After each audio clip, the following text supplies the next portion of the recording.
Hi there, this is Ray. I spent a lot of time in the past in Vietnam, and I've been looking back at some of the notes I made about my long years in Vietnam, and I've decided to publish some of these stories about what I noticed in Vietnam at the time I was there. So let's begin with the very first one today. We'll call this session the exploding Poo Fish. Out in the country in Vietnam, plumbing can be scarce, especially in the villages, and sewerage is mostly disposed of at the village level.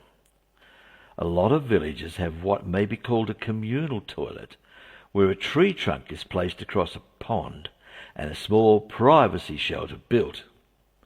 The user walks out onto the tree trunk and positions himself or herself inside the privacy shelter and does what is required, the result falling into the pond. Over the past few years, having taken note from nature, many villages have started stocking their ponds with the black and white catfish, who finds the results of human visits over his home to be irresistibly delicious, and they wait eagerly, mouths open, when they spy a human climbing out over their pond. Great, you say. Recycling at its best. Humans dispose of their waste, and the fish gets a top feed.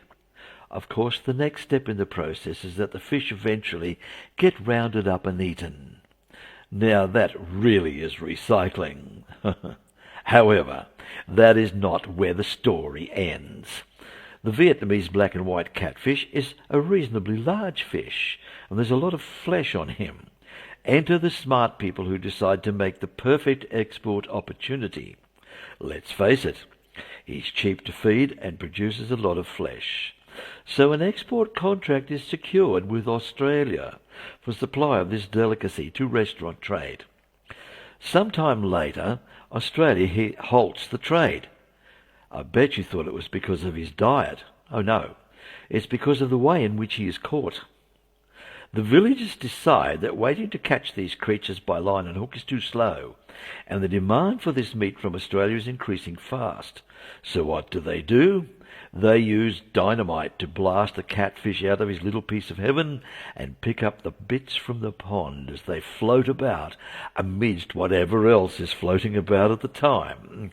The trade is soon to be resumed, as the villagers have discovered that they can just as easily poison the catfish. Enjoy your next meal. Be looking forward to seeing and hearing the next podcast about my time in Vietnam.